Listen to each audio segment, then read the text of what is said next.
Hey love, I'm Gina, a fitness, nutrition, and self-love coach, helping high-achieving women heal their relationship with food and their bodies so they can finally feel free, strong, and confident in their own skin. If you've ever felt stuck in the cycle of restriction, binging, and body shame, trust me, you are not alone. On this podcast, we're calling out diet culture BS, building your dream body without the obsession, and getting real about what it actually means to love yourself in a world that constantly tells you not to. I've been there. Anorexia, binge eating, body hate, you name it, I've lived it. And now I help women just like you find food freedom, feel sexy in their skin, and take their damn power back. So get ready, because the Fit Without Obsession podcast starts now.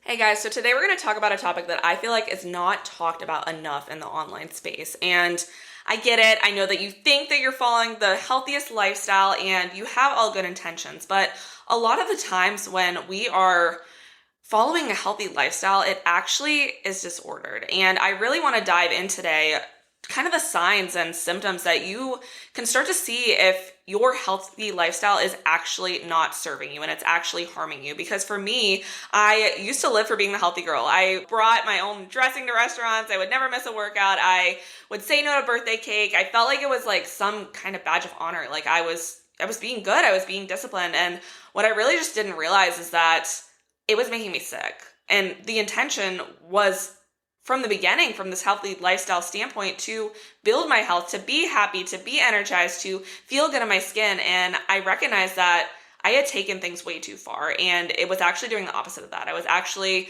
not able to show up properly in really any area of my life. And I really want to dive in today and break down the 5 sneaky signs that your so-called healthy lifestyle might actually be disordered. Because the truth is, like, just because something is praised by society doesn't mean it's actually good for you. And I really want to dive in and start to break these barriers down so that you can start to actually find what a healthy lifestyle truly can look like for you. Not the one that you see on Instagram, not the one that you see the skinniest girl with the 6-pack abs following. I want you to find a healthy lifestyle for yourself that is balanced and that is true to you. Because truthfully, we all have different versions of health. We all have different definitions of health. And I really want to encourage you as you listen to this podcast to investigate what that version of health is for you, because it doesn't need to look like anyone else. It doesn't need to look like what you might be told as far as following the perfect meal plan, the perfect workout plan, the perfect schedule. It's not always possible in our life, right? And we want to build health in a way that is going to support you, not take away from you. So let's just go ahead. Let's dive into the first sign that you might have just a disordered relationship around this healthy lifestyle. And that is that you are terrified to miss a workout.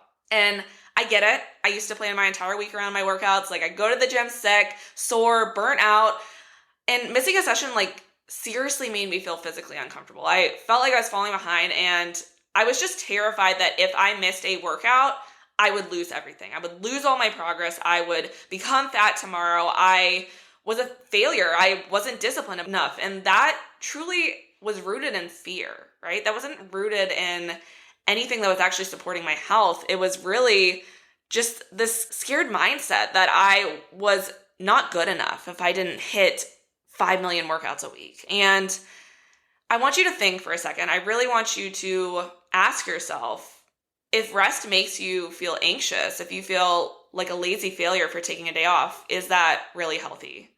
Is that really supporting you? Because you should be able to go on a beach vacation with your new husband, which I got to do for my honeymoon, and fully enjoy it and take time away from the gym and not think twice about it.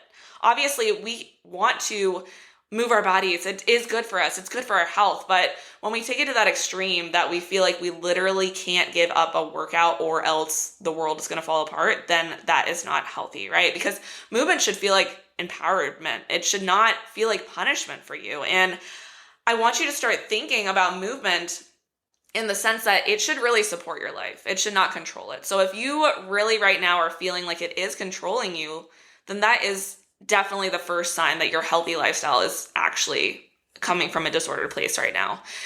And kind of going off of that, the second thing that I want to dive into as far as your relationship around food and it being a little bit too extreme is that food rules are running the show. I get it. I was low carb, no sugar. I only let myself eat at certain times. I couldn't have a cookie at 3 p.m. Like, I would panic, right? And I used to have a literal list of foods like I wouldn't allow myself to eat. And even if I wanted it, if it wasn't on my plan, like, it was an automatic no. I remember actually training my brain to not want sweets. I know that sounds, I don't know, maybe impossible, but I believed that hard. I believed so hard that the sweets were bad for me, that they were going to make me fat, that they were horrible, that they were just the worst thing ever I can put in my mouth, that I actually stopped even craving them after that, because I had written it off, right? And that was not helpful, because it led to me saying no to dessert all the time when I was with friends, family. I felt like the weird person that couldn't eat the birthday cake at my friend's party. And really what this leads into when we have these extreme food rules, it can lead into kind of just orthorexia type habits. And I spoke about this a little bit in my story, but orthorexia is really this obsession with clean eating. And again, it comes with a good intention. Just like I know this healthy lifestyle you're trying to follow comes with a good intention. But when we continue to put structure around food and continue to put these impossible rules, at some point, there's nothing left to eat, right? Like, if you can't have sugar, if you can't have salt, if you can't have the carbs, the fats, like, what are you actually even able to eat at that point, right? And then off of that kind of shows you, like, that's why you become malnourished. That's why it can be a really negative thing to your health, because truly a healthful diet is balanced. It contains fats, carbs, protein, fun foods, because really eating is not just about nutrition. It's about excitement. It's about joy. It's about socializing. There's so much more that goes into food besides just the calories and macros that are in it. And really, the obsession with clean eating often hides in plain sight and like can be praised, right? I spoke about this before, that I feel like I was always praised when I cut out food groups at lunch, and my friends would see me eating and they were like, wow, you're so disciplined. I wish I could do that. And I think that's a lot of the times why we don't understand that our healthy lifestyle that we're trying to follow can be disordered, because outsiders really can praise things for us, and they can kind of almost reassure us that, wait, I'm doing the right thing. I just need to keep doing this. I know that it's hard. I know that I feel like there's no flexibility, but like everyone's saying I'm like the healthy girl, and I love that. And really, when it comes to our health and our healthy lifestyle, we need internal validation, not external validation, right? So if we are basing our choices off of what other people think we should be eating, or compliments or concerns or whatever it is off of other people, we are not really being true to ourselves. And we're also not tapping in and being intuitive and listening to what our body needs. Because when we're adding these food rules, we're cutting out any form of intuitive eating. We're not allowing our body to have natural hunger cues. We're not allowing our body to literally communicate to us, which it is meant to do. Your body actually wants to help and support you, even though I think a lot of us feel like it doesn't. When we do these clean eating habits, our body becomes so disconnected. And really, this just leads to an insane mental toll on us too, because the constant calorie calculations, spending hours reading every label, having to earn your indulgences, that takes over so much mental brain space. Not even just from the physical standpoint that you're not getting enough. You're not able to have enough space in your brain for other things besides food. And if you're constantly stressed about what you eat, that's not wellness. Like, that literally feels like you are locked up in a prison, because you're not able to have fun. You're not able to actually like live your life. And going into that, one thing that I want to point out for sign number 3 that, your healthy lifestyle might be disordered, is that you feel guilt and shame after eating too much or the wrong thing. So kind of bleeding into what we were just talking about, but when we have these negative feelings, these negative emotions around what we're eating, and we tie it to our self-worth, that is not how food is meant to be approached. Yes, we make decisions about food, but they shouldn't be based on us trying to have a certain morality, us trying to be perfect, us being the good girl or the perfect eater. Really, when we have that mindset and we tie morality into things, it does create those feelings of guilt and shame when we don't eat what we deem to be the perfect diet. And I remember eating something in the past that like I deemed bad and spending the rest of the day spiraling. I would Google how to undo it. I actually even had a time where I was already extremely underweight and I Googled how to lose 10 pounds in a week.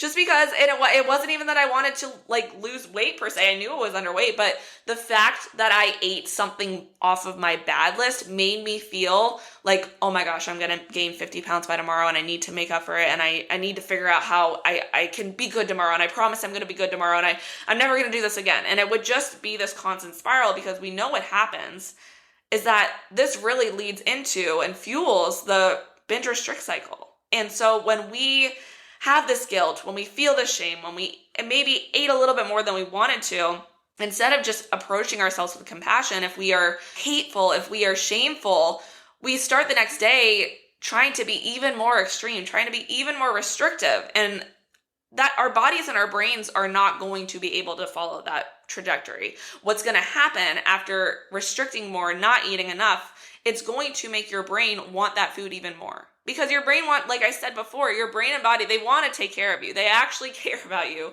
I know that it doesn't feel like that, and I will continue to say that, but when you finally have a great relationship with food, you will see that your body really is there to help you thrive.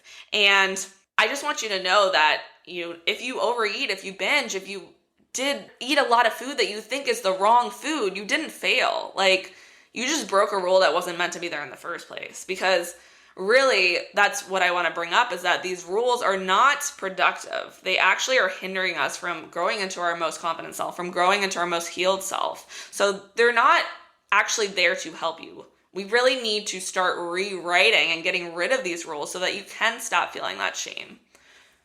Now, sign number 4 that you might have an unhealthy relationship with this healthy lifestyle, and it might be disordered, is that your body image depends on your food or your workout performance. So you might feel good in your body when you have been perfectly on track, or you have been doing your workout plan perfectly and you've been showing up and checking all the boxes and you feel like, wow, I actually love myself. I'm feeling confident. I'm feeling good. Like, I'm on a roll.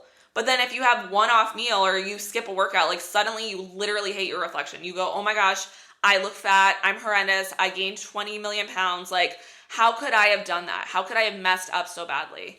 And really, this is conditional self-worth. And when we have true self-love, we don't have conditions, right? Around our self-worth. We, at all stages, can love ourselves. So if your confidence is only accessible when you're being perfect, like, that's not real confidence.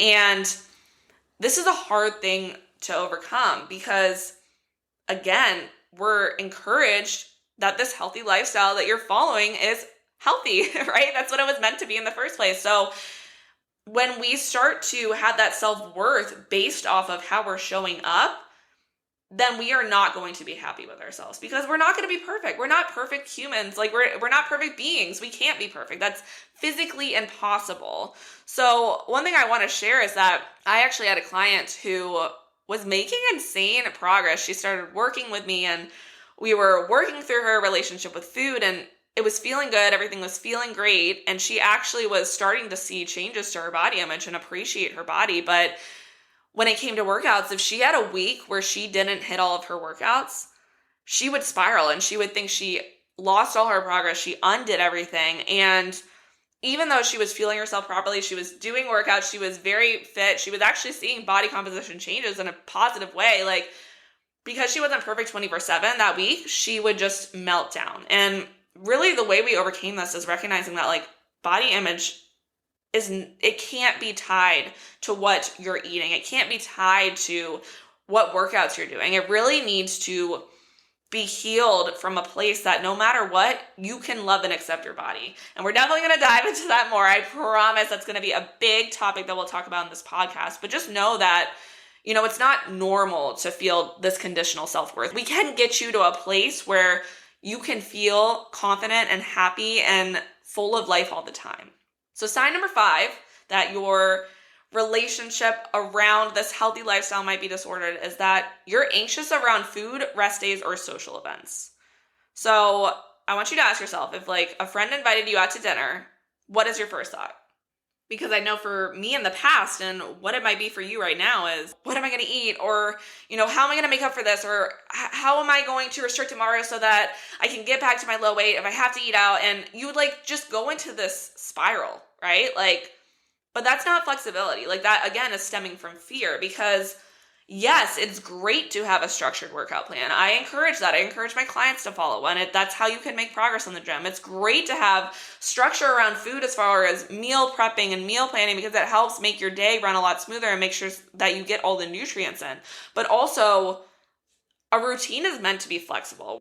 We're not going to always have the same exact type of day. I mean, we know how life goes. Things pop up, bad and good things. Again, if you're getting invited out to dinner with your friend, that sounds super fun, right? You can go and enjoy that time and be present and have that socialization and try something yummy and new. But if you have this anxiety around food and social events and rest days, then you're not going to be able to fully enjoy that as you should.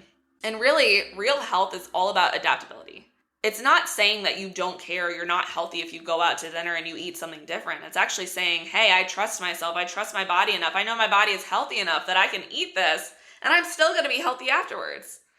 And I know that control might feel safe right now. It might feel safer for you to control your food, control your workouts, control when you're resting and when you're not, but it's not the same thing as peace. And I know if you're listening to this podcast, I know that you want peace. I know you want to heal your relationship with food, fitness, and your body.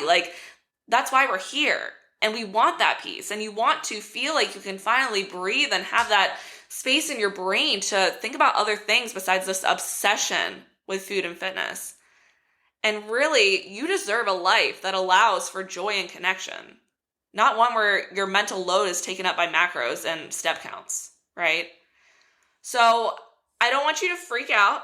I know that I just kind of brought up probably a lot of feelings that are there, but you're kind of afraid to admit, right? You don't want to admit that your healthy lifestyle might be disordered. I get it. I was there. I had a really unhealthy relationship with food, fitness, and my body for so long, and I always thought that I was just doing it from a standpoint of trying to be healthy. Because when we start on our health and wellness journey, it is to take care of ourselves. It's to make ourselves better. So it's hard to admit when we realize that it's not doing that anymore. And if you saw yourself in any of these signs, I just want you to know you're not alone. And you're also not weak. You're not dramatic. You have just been taught a version of health that's rooted in obsession, fear, and control. And I really want you to understand that health should feel life-giving. You should feel energized. You should feel good. You should feel positive, at peace, confident. That's what health should feel like. It shouldn't feel like a full-time job. And it's really not about perfection. It's about peace, flexibility, and feeling strong in your skin without having the constant stress that you're having right now. And I get it. Letting go of that structure can definitely feel terrifying. I get the thought that if you stop being rigid, you think you're going to let yourself go. But I want you to think about it a little different. And what if you're not actually letting yourself go? What if you're finally letting yourself live? Because truthfully, I know that you don't feel like you're living right now. If you were stuck in this guilt spiral, this obsession, this shame, this anxiety around all these things, you're not living. You're not showing up as your best self. You're definitely not tapping into who you truly are, because like I mentioned before in my story, I felt like for a long time, I felt like my identity was around food and being perfect and around working out and being perfect. And then when I stopped doing those things so extremely, I did feel like I lost a little bit of identity, and it felt like an identity crisis. But on the flip side of that, it was actually very exciting because I got to fall in love with who I am, and I got to meet this different version of myself that I did know was there, but I hadn't experienced her before. She was kind of suppressed. I suppressed her with all the food rules, right? All the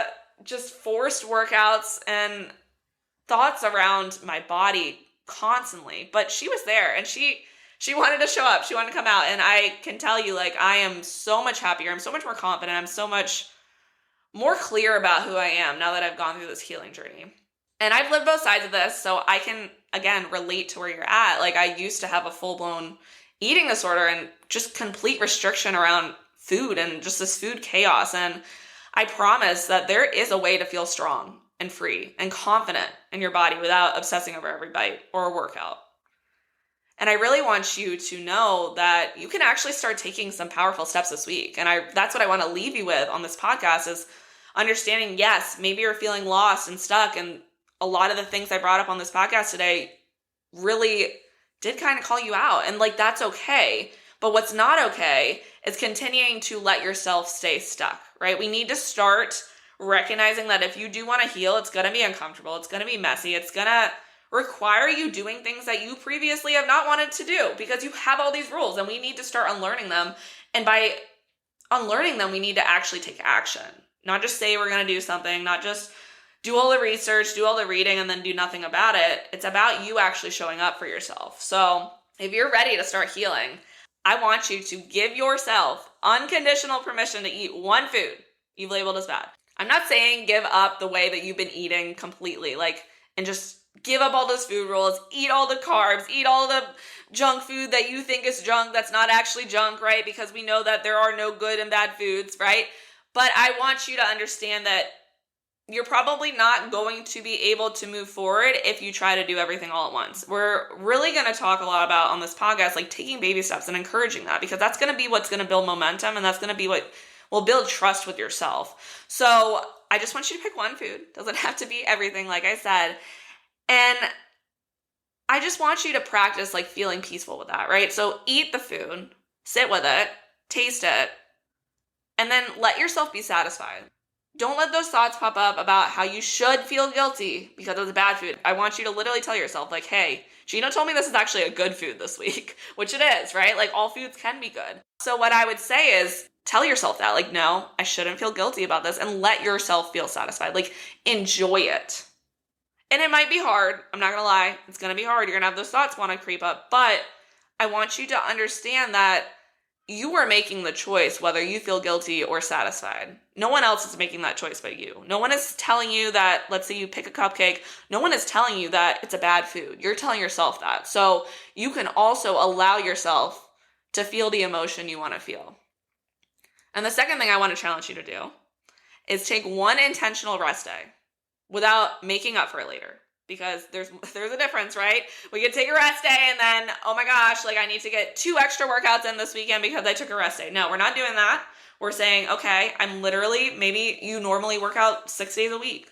I want you to work out 5 days this week and be okay with that and not try to not count the rest day if you go on some crazy hike and, oh, it wasn't the gym. No, an actual rest day. And I want you to move your body only if it feels good and not because you have to earn rest. You never have to earn rest. I will always continue to bring that up. You deserve rest no matter what. We are human beings. We're not meant to be robots. Our batteries run out, right? We need to recharge. So there's nothing you need to do to earn that. We innately need the rest. Now, the third thing I want you to do is catch one fear-based thought and challenge it. So when the voice in your head says you messed up, you need to restrict tomorrow, I want you to ask, is this helpful? Or is this fear pretending to be disciplined? Because our thoughts are there. They are there to protect us, but sometimes they are not rooted in truth. And we need to start challenging them to be able to make more productive thoughts, to make more positive thoughts. Because I know you don't want to feel negatively about yourself. And when we're having fear-based thoughts, that's going to lead to negative feelings, inevitably. So I want you to remember, you don't need to do any of this perfectly. And also maybe you don't even do all 3, and that's okay. You didn't fail if you don't get to all 3. I just want to challenge you, right? Because I know that you can do it. I'm here to encourage you to do all 3. But just know that you just need to start showing up for yourself in a different way. And that's possible. So it's not about giving up. It's not about saying you don't care anymore. You don't want a healthy lifestyle. I love my lifestyle. It is healthy. That's how I would describe it. But again, the healthy lifestyle I have today is a totally different definition than the one I used to follow in the past. So again, we're going to continue to unravel that definition of health for you as we go through this podcast so that you really can find that alignment and that peace with food, fitness, in your body that you're looking for. If this episode really hit home, I would love for you to DM me on Instagram. You could send me the message heal. My handle is @thefitbean_. And I would love to just talk about how to get you off this roller coaster. And also, if you're loving the show, please take a second to rate, review. It means the world, and it also helps this message reach more women who need it, just like you. So I just want to thank you again for diving in, following me on this journey, and I'm excited to share some more healing with you to come. And just remember, you got it. You could take these 3 small, powerful steps this week. I'm going to be checking in with you soon to see if you got them done. Thank you so much for tuning into the Fit Without Obsession podcast. If this episode helped you heal, grow, or just feel a little less alone, go ahead and hit the follow button so that you never miss a moment of this journey. And if you loved it, share it on your stories and tag me at @thefitbean_. I seriously love seeing what resonates. Sharing this podcast helps more women step out of a session and into their power. And that ripple effect starts with you. And if you're ready for deeper support, check the show notes for ways that we can work together. Just remember, eat the pasta, wear the shorts, and love the hell out of your life. You deserve it always. Talk soon.